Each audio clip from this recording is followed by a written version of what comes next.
Welcome to the Young Echo Podcast. with your host, PJ and PG.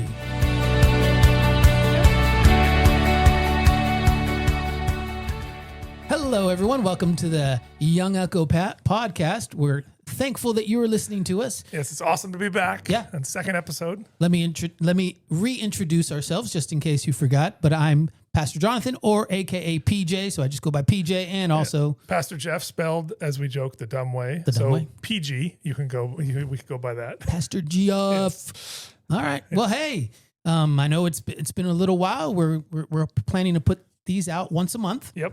And this is also kind of a supplement to the newsletter that the young adults put out.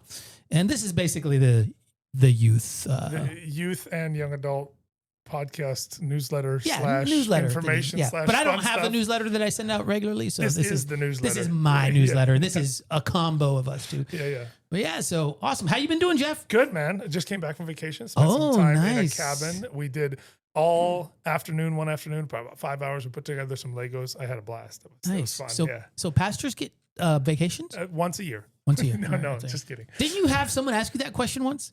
If we got vacations? Yeah, I think so. They either joke that you get too much vacation, like you only work a half hour a week. That one I hear all the time. I hear all the time. Or do you actually get vacations? Yeah, either way. I thought there was a pastor, I thought in an interview or something, they were talking about, and it was almost like the person actually asked them, you get vacation? You don't deserve vacation. I think don't you need to be around always kind of thing? Oh, okay. I thought that was you, but maybe not. I don't remember that, but I'm sure something like that has happened. Well, we are towards the end of October, almost in November. Yes. Time is flying by. We just had an event that we did not too long ago, the Me Conference. The Me Conference, Mobilize and Engage. I think we were right before it last time, or no. Yeah. We promoted it. It was a couple days before. And it went well. It went really well, yeah. We had a great time with youth and young adult leaders throughout our conference coming in and doing some training, had some games, had Pastor Orlando come and share. Phenomenal job. Yeah. Great breakouts. It was a good time. Yeah, the breakouts were really awesome. We talked about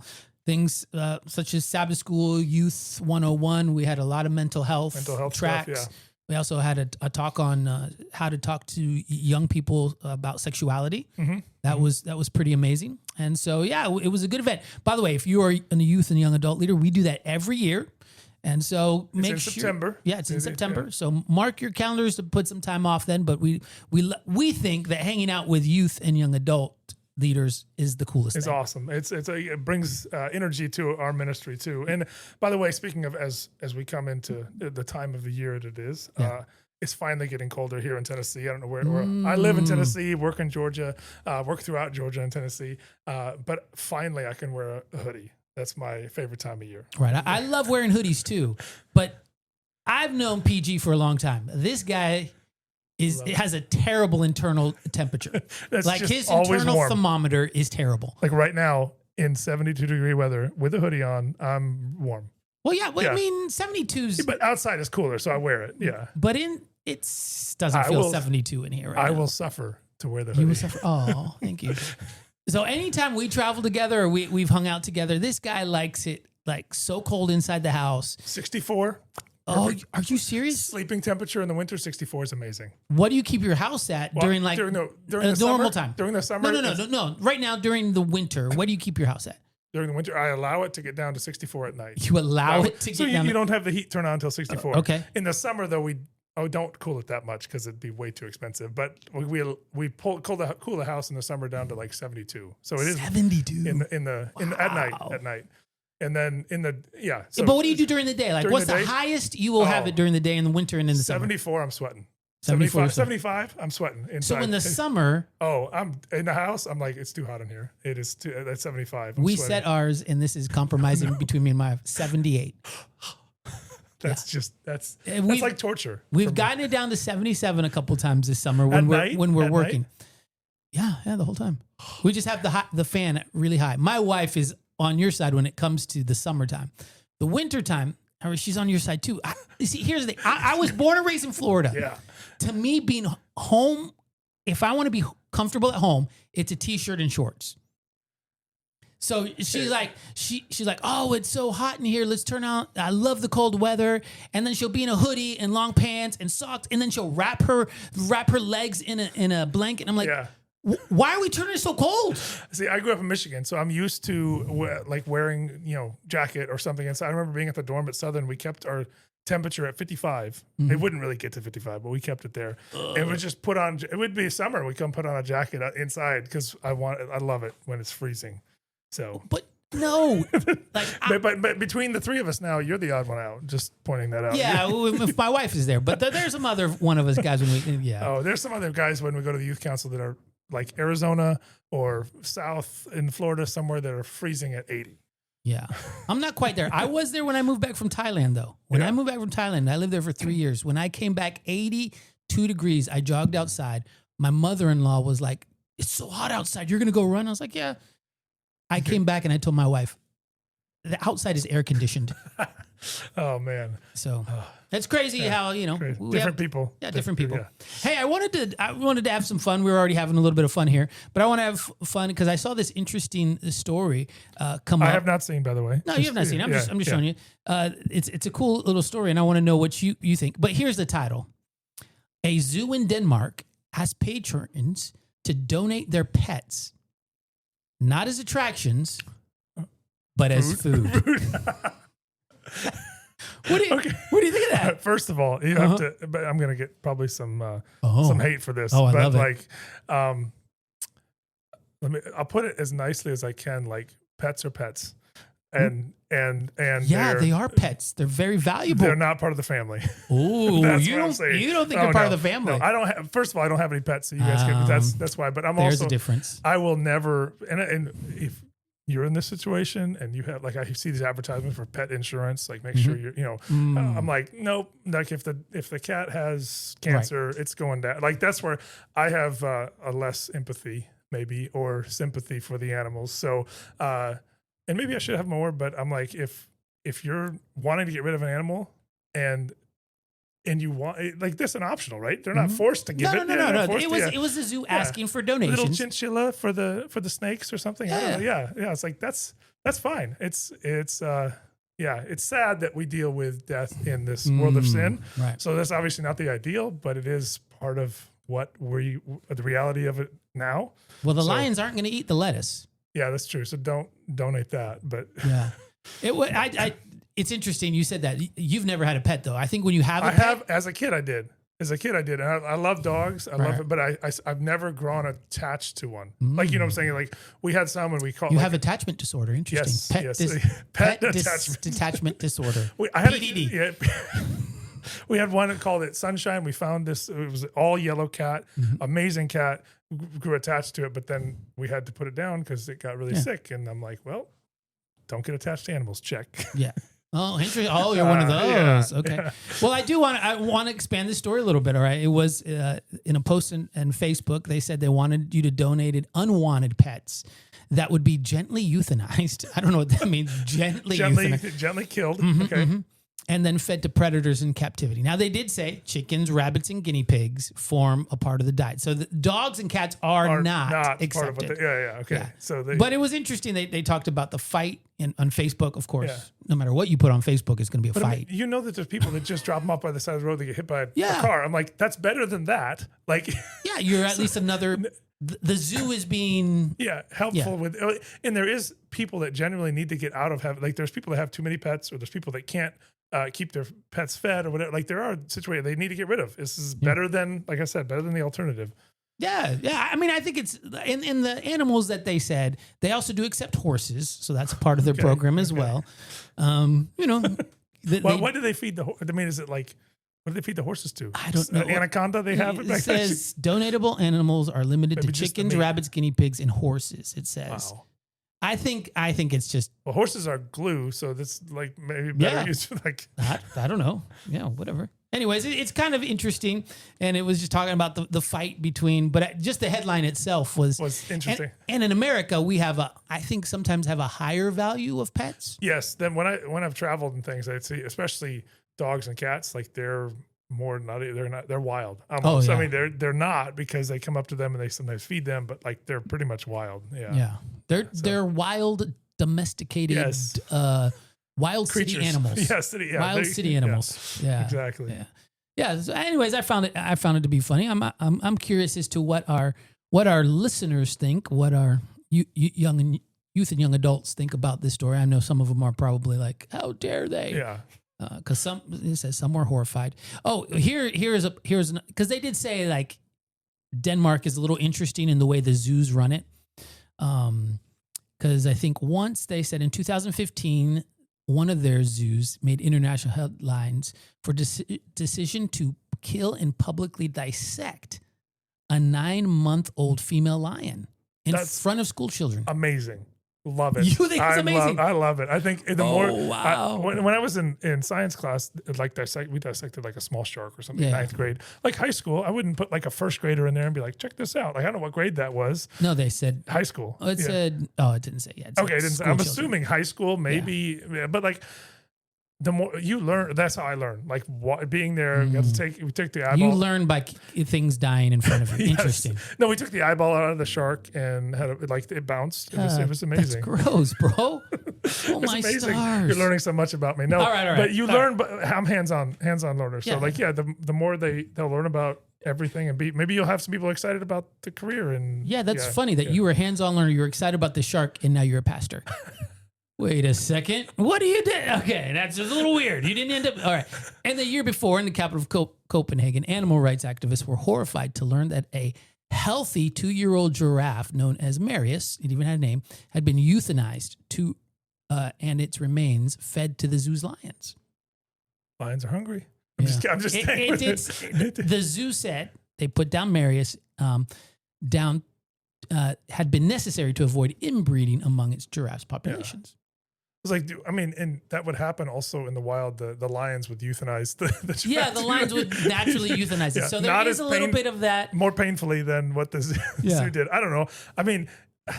There's a lot more that I don't know about that. Just don't name your pets. That's the I don't know why they gave it the name Marius and then fed it to lions. That was probably the biggest problem. Yeah. Okay.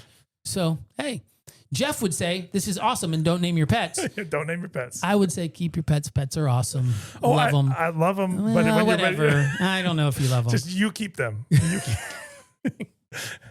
Anyways, hey, if you're interested in sharing any of your stories, at some point we're going to, maybe you can email us and say, hey, I've got an interesting story to talk about. Or you can find our emails on the Georgia Cumberland Conference website. And we're also going to be interviewing some people too. Yeah. Not just today, but also in the future. We interview some of you guys that maybe came to our training or maybe doing something with youth and young adult ministry or just have an awesome story. Yeah. So, hey, we're not quite done with the podcast now. We'll come back in just 1 second. And we're going to do a quick promo for one of the events that we are coming in. And so just hang on for 1 second.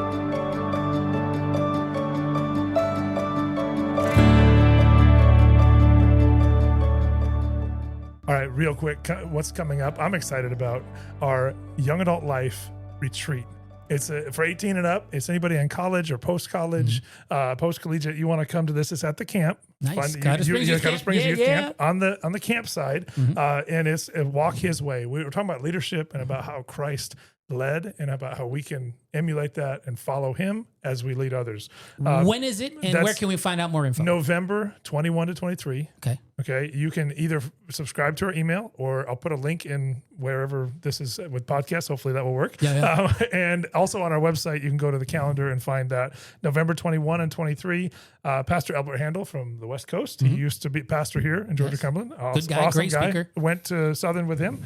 He'll be coming and sharing with us. So we also have some breakouts and some deep dives in there. It's going to be a lot of fun. So hope you guys can come out to that. Yeah. If you're a young adult, come. It's also our website, by the way, is gccsda.org. .com. Is it .com? .com. It's .com. gccsda.com. Yeah. And you can look up more information for all of the conferences events. But this one will be up there. So if you want to register and look into that, Love to see you there. Yeah. And speaking of Colorado Springs Youth Camp, here starting in November, we start to send out our applications for returning staff. And then in December and January, we start making that public for anyone who wants to work at summer camp. This How is many the do time you we hire? start. So I hire around 100 between 105 and 107 each summer. By the way, I know PJ will say this too, but working at summer camp's amazing. Everybody should have that experience if you're able to apply. And yeah, it's an awesome time. Yeah, so be on the lookout for that. We'll be plugging that more as we get a little closer to that. But my recruiting season starts in January. So I wanted to make that little plug. If you're thinking about working at camp, hey, yeah, think about it. If you're interested, cs-yc.com. That is a link to the camp. And then there's a staff little bar on the right side. And there's apply in there. And starting in November and December, people can start applying. Awesome. Cool. Awesome. Well, that's it for our promos. And here in just 1 second, we are going to have an interview today. So we have a couple of people from the Georgia Cumberland Academy who want to share some of their ministry and something that is on their heart and a book they've written. Awesome. So we'll look forward to talking with them just on the other side of this break.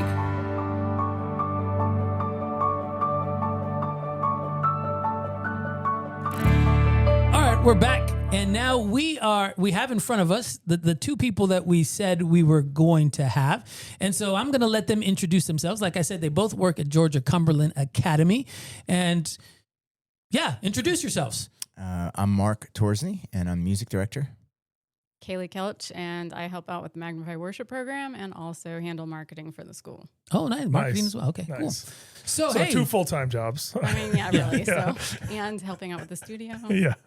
It all just starts to add in. It's a boarding academy. No matter what you do, it's 2 full-time jobs. 2 full-time jobs, yes. Yeah, no matter what you do. Yeah. Yeah. So hey, yeah. So the reason we have this podcast, by the way, it's a brand new podcast, but it's basically us echoing the ministry that's happening, especially with youth and young adults. And so we want to highlight ministries that are happening with our youth and young adults. So maybe it's a leader, maybe it's a youth or a young adult. And you guys have been working with youth for quite a while. How long have you guys been working with youth? That's going to age me. Yeah, that's what we wanted to do. That's what we were trying for. We want you to seem old, Mark. I've been at GCA for 18 years. 18. Wow. And before that, you worked at CA, right? For a little bit? I was contract. As So I contract. did lessons and did, but not full-time. This is my first full-time gig. He's trying to make you seem older. He's like, and how many years before that? Yeah, how many years before that? I am older. There's no seeming. So. And I've been there 13 years now. Wow. 13. Wow. That's crazy. Time flies, man. It really seems like Yeah, I we know. just got to Calhoun and that's nuts. It's crazy. Yeah, it feels like I just got in this position too. Yeah. It feels like that. But maybe that's Because it's true. Really It's true. actually true. So I guess one question I have for you guys is why did you start working in youth ministries or in where you're at?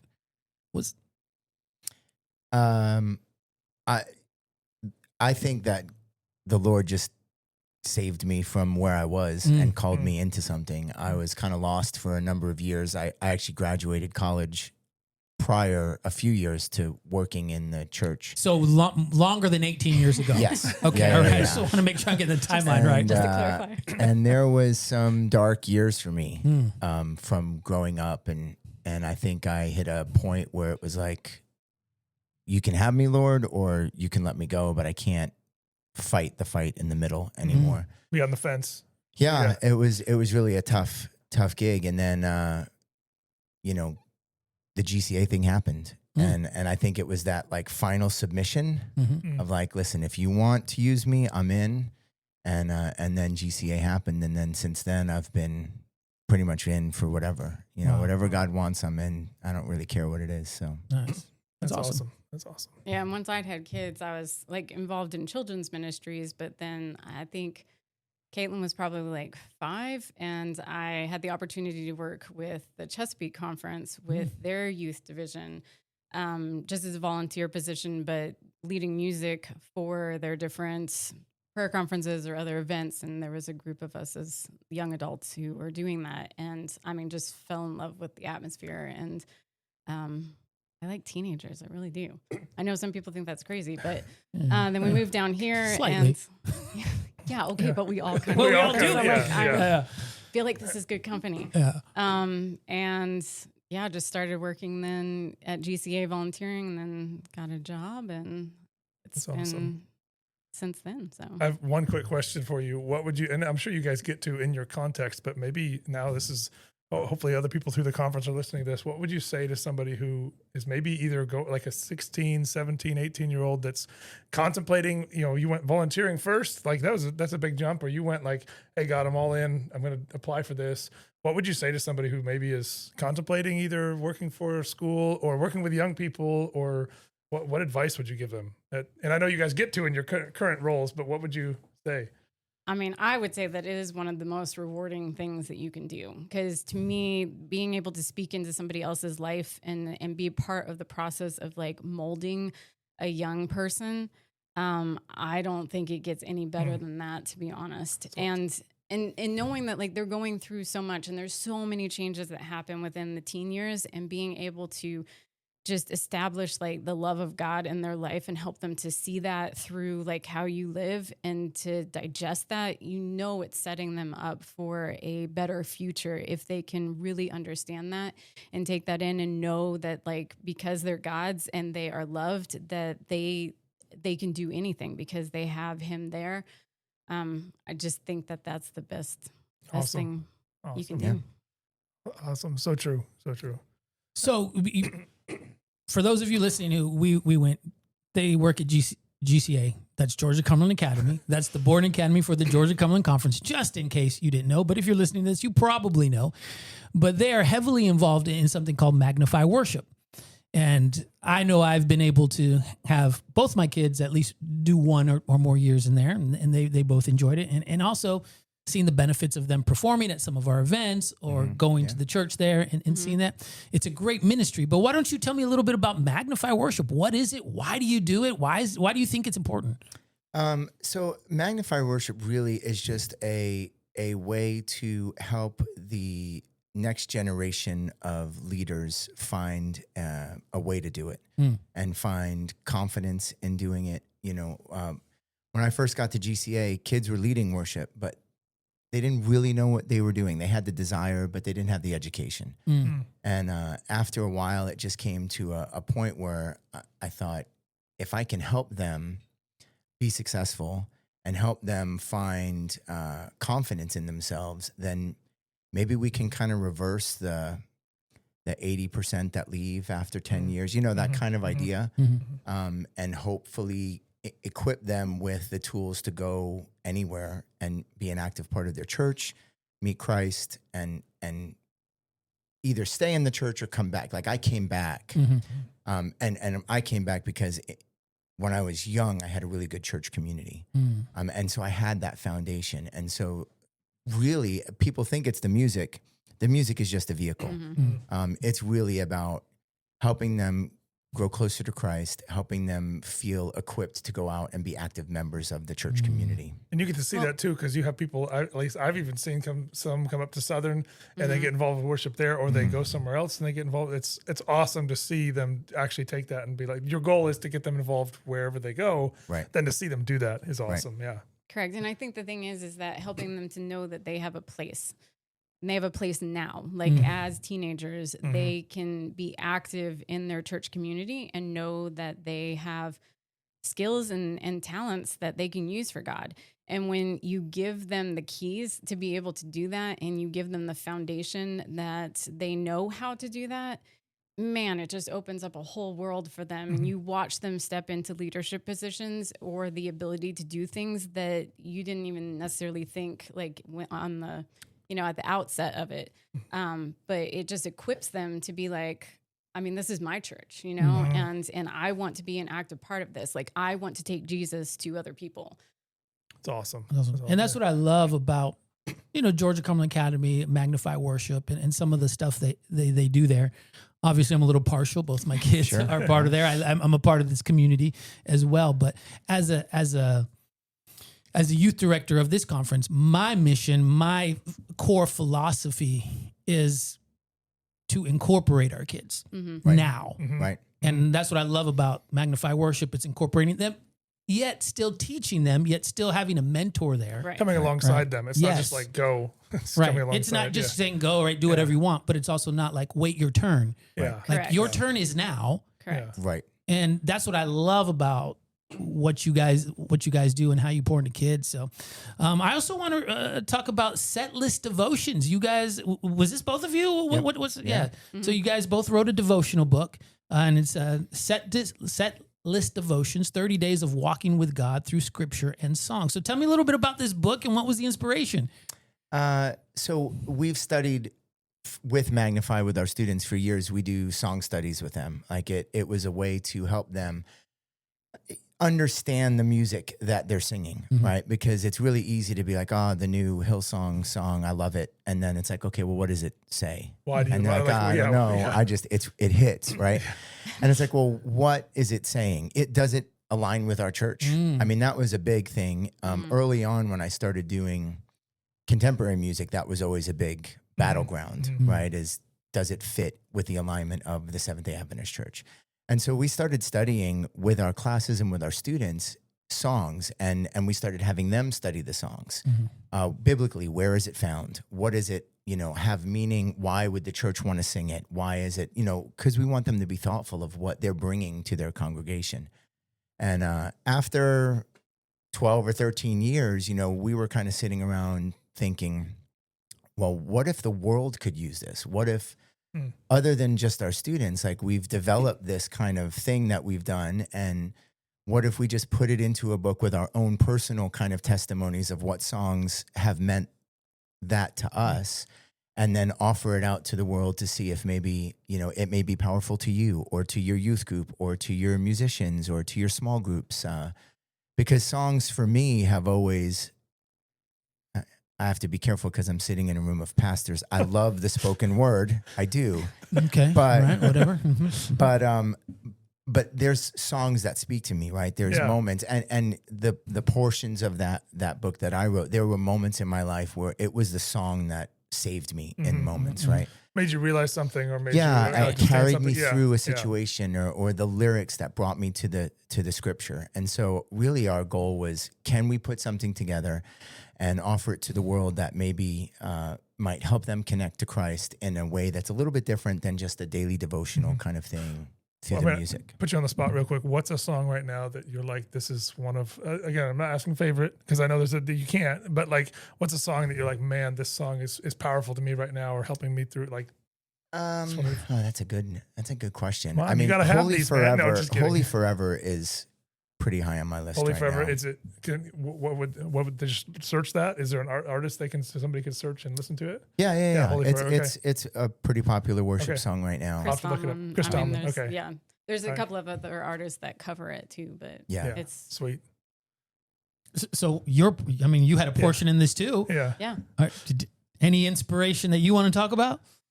I mean, I think the biggest thing, Mark already mentioned that, is that, we've heard it for years too from our students, of that they connect with music and they feel closer to God because of the lyrics or what they're doing. And by having them study it, it's not just like, oh man, this song feels so good.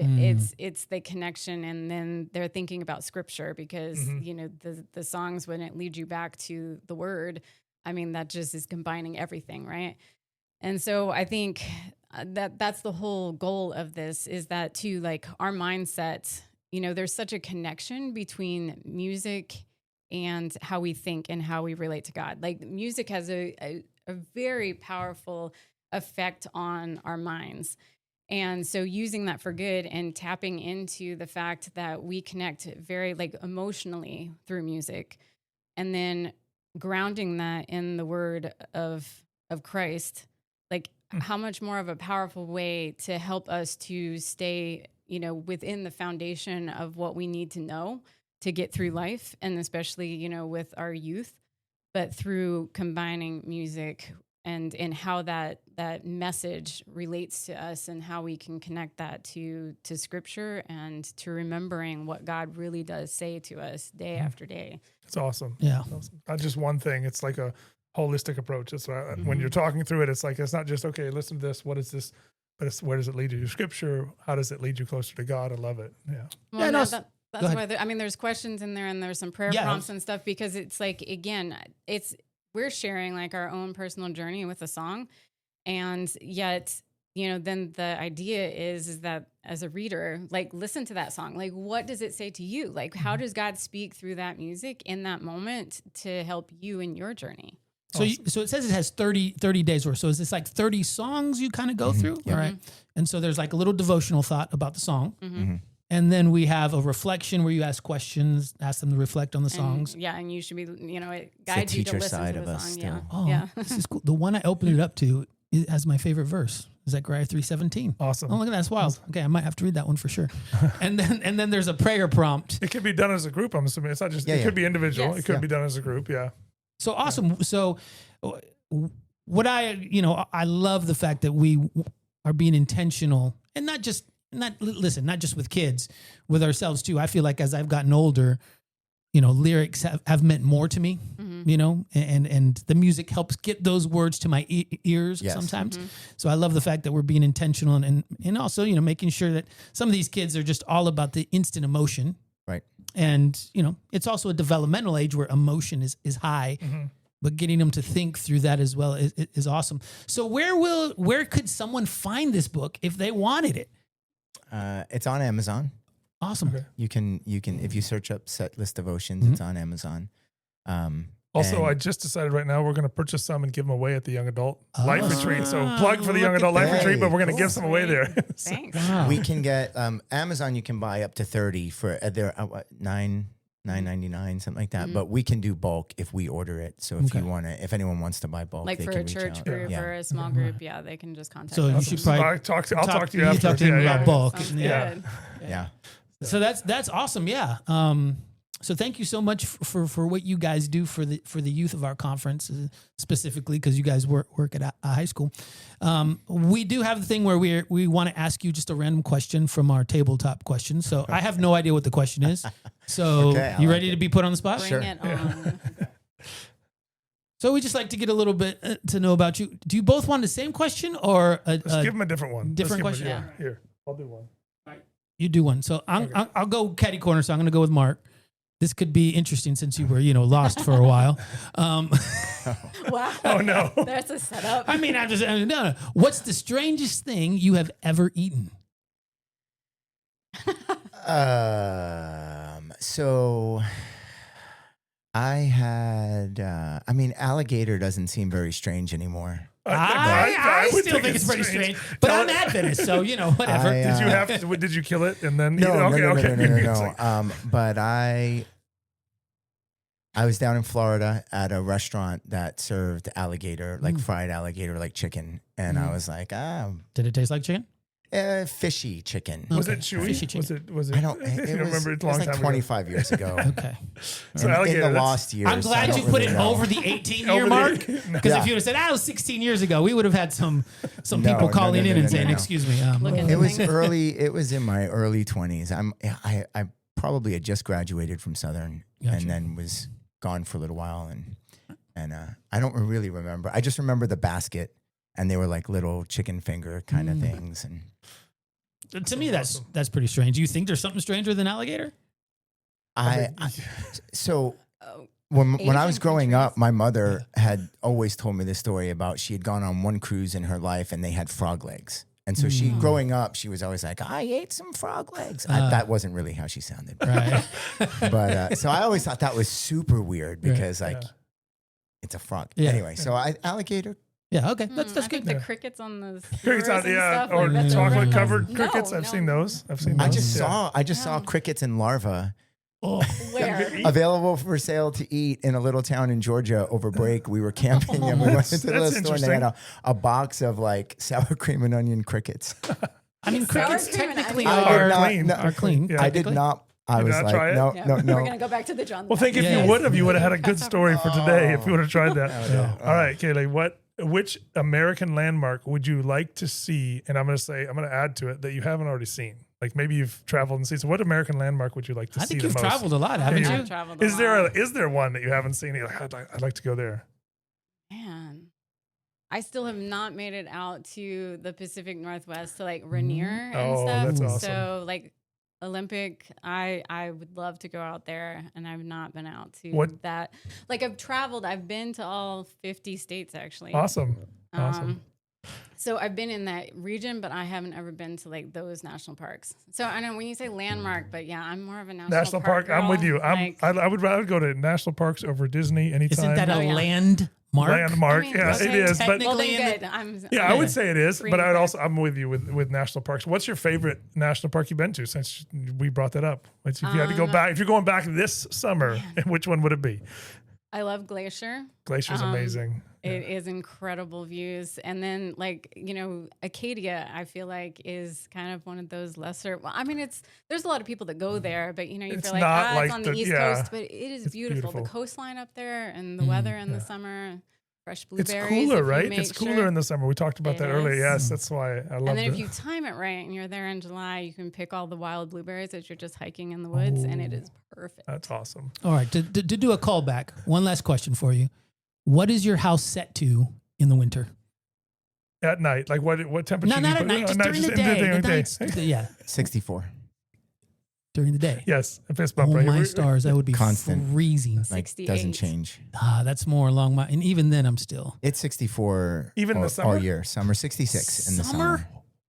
That's my wife would be like, that's too much Summer's money. like- I don't care. She's Yeah. like, that's I'm saying that's too much money. Summer's like 70, 72. 72. I'm 72. Yeah. So I we talked mean, about that we're earlier. on campus. The houses aren't huge, you know? Yeah. It's like 66 in the summer, Ooh, 64 That's in the beautiful. winter. That's beautiful. I love it. All right, I love okay. it. Yeah, well, I'm judging you, but don't See, worry. it I'm- seems in the again like- office, this is why I wear jackets. If you come to our house, we're all always in zip-ups and all of that. Why? And then you step out into the summer and you're just Yes, dying. the more right? people So- we talk to, the more you're out in the No. odd. No, I'm with Jonathan. Okay, all right. Listen, I'm a Florida boy. If I'm home, Yeah. I want to be in shorts and a t-shirt. But your body functions better when it's colder. No, mine does Scientific. not. No, You sleep better. It's no, I'm scientific. sleeping better. cold Okay, plunging? whatever.